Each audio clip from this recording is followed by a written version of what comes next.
নমস্কাৰ সকলোকে আজিৰ পৰা আমি আৰম্ভ কৰিছোঁ এটা নতুন C++ প্ৰগ্ৰামিং সিৰিজ আৰু আজি হৈছে ডে 1 আজিৰ ভিডিঅ'টোত আমি এটা সিম্পল প্ৰগ্ৰাম লিখি চাম আৰু তাক ৰান কৰি চাম এই সিৰিজটোত অকল প্ৰগ্ৰাম ডিসকাশন কৰা হ'ব প্ৰত্যেকটা টপিকৰ ওপৰত প্ৰগ্ৰাম ডিসকাশন কৰা হ'ব ঠিক আছে let's move to our screen directly ইয়াতে মই VS কোডটো ওপেন কৰি লৈছো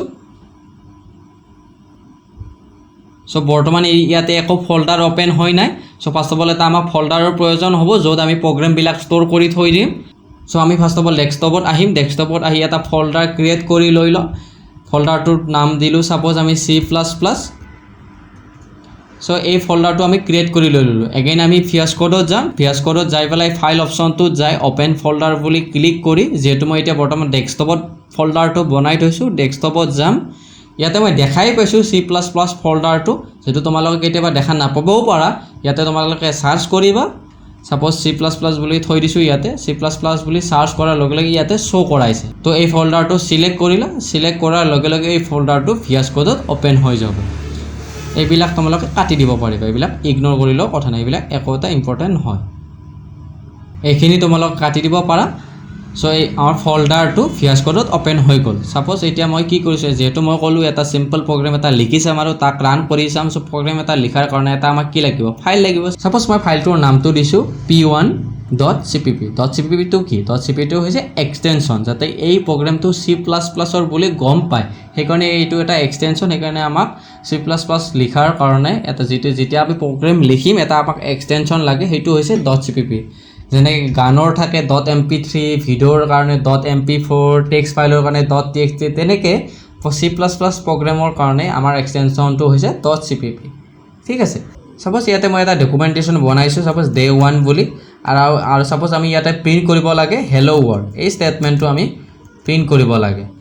এই স্টেটমেন্টটো আমি সাপোজ কি ইয়াতে প্ৰিন্ট কৰিব লাগে ঠিক আছে তো ইয়াক কি প্ৰিন্টটো কেনেকৈ কৰিম হেতু আমি চাই লও এই দুটা লাইন কি হৈ আছে কমেন্টত এইটো লাইন কম্পাইলাৰে এক্সিকিউট কৰিব নোৱাৰে এইটো কেৱল ডেভেলপাৰৰ কাৰণে বা প্ৰগ্ৰামাৰৰ কাৰণে সো ফাৰ্স্ট অফ অল এটা আমাক কি লাগিল হেডাৰ ফাইল লাগিল আমি হেডাৰ ফাইলটো ইনক্লুড কৰি লও has include iostream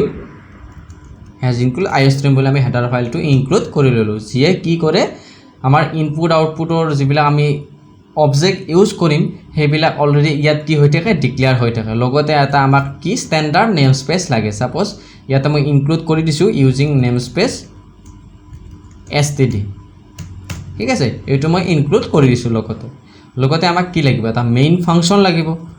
ঠিক আছে মই এই মেইন ফাংচনটো কি কৰি দিছো ইয়াতে ইনক্লুড কৰি দিছো সো লগতে ইয়াতে মই মেইন ফাংচনটো ইনক্লুড কৰি দিছো ইয়াতে কি হয় মেইন ফাংচনটো কি জোৰ পৰা প্ৰগ্ৰামটো স্টাৰ্ট হয় আৰু লগতে কি ৰিটাৰ্ন 0 স্টেটমেন্টটো এট দি এন্ডত মই লিখি থৈ দিছো আমাৰ এইটো কি হল এইটো স্ট্যান্ডাৰ্ড স্ট্ৰাকচাৰ এটা C++ ৰ লিখা হৈ গল ৰিটাৰ্ন 0 মানে কি প্ৰগ্ৰামটো সাকসেসফুলি কমপ্লিট হোৱা বুজায় আৰু ইয়াতে মই ফাৰ্স্টতে কৈছিলো যে আজি ডে 1 আৰু আজি আমি কি প্ৰিন্ট কৰিব লাগে হেলো ওয়াৰ্ল্ড এই স্টেটমেন্টটো প্ৰিন্ট কৰিব লাগে তো আমি ইয়াৰ প্ৰিন্টটো কেনে কৰিম তাৰে কাৰণে আমি কি কৰিম এই cout অবজেক্টটো ইয়াতে ইনসাৰ্ট কৰি ফেলাই ইয়াতে আমি যেটো স্টেটমেন্ট প্ৰিন্ট কৰিব লাগে বা যেটো ওয়াৰ্ড প্ৰিন্ট কৰিব লাগে সেই ডাবল কলনৰ ভিতৰত সেই ওয়াৰ্ডটো লিখিম সাপোজ ইয়াতে আমি কি প্ৰিন্ট কৰিব লাগে হেলো ওয়াৰ্ল্ড সাপোজ আমি ইয়াতে হেলো ওয়াৰ্ল্ড স্টেটমেন্টটো এজ ইট ইজ লিখি দিছো আৰু এট দি এন্ডত আমি কলন দি ফেলাই লাইনটো কমপ্লিট কৰাটো বুজাইছো ইয়াতে তোমালোকে কলমো দিব পাৰিবা ইয়াতে নহলেবা এন লাইনও দিব পাৰিবা এন লাইন মানে কি ইয়াতে এটা লাইন ব্ৰেক কৰি দিয়া ঠিক আছে ইয়াতে যেহেতু এটা বৰ্তমান তলৰ ফালে একো লাইন নাই সেইকাৰণে মই ডাইৰেক্ট কলন দিছো তোমালোকে এইটো দিব পাৰা নিদিব পাৰা এতিয়া আমাৰ এটা সিম্পল প্ৰগ্ৰাম এটা লিখা হৈ গল সো এইটো প্ৰগ্ৰাম কেনেকুৱা হ'ব পাৰে write a program to display this statement এই স্টেটমেন্টটো প্ৰিন্ট কৰিব দিব পাৰে তো তোমালোকে তেতিয়া কি এই 4টা বা 5টা লাইন লিখি দিলে হৈ যাব তো এইটো আমি কি কৰিব লাগিব এতিয়া ৰান কৰিব লাগিব তোমালোকে শৰ্টকাট কিও প্ৰেছ কৰিব পাৰা Ctrl+Alt+N নহলে তোমালোকে তো ম্যানুয়ালি যাই পেলাও ৰান কৰিব পাৰা এতিয়া ই অলপ সময় ল'ব পাৰে কম্পাইলাৰৰ কেতিয়াবা প্ৰবলেম হ'ব পাৰে তোমালোকে দেখা পাইছে ইয়াতে হেলো ওয়াৰ্ল্ড প্ৰিন্ট হৈ গৈছে তো কি আমি জিনেকৈ লিখিছিলো এজ ইট ইজ তেনেকৈ প্ৰিন্ট হৈ গল সাপোজ এতিয়া আমি এগেইন এটা স্টেটমেন্ট লিখিলো সাপোজ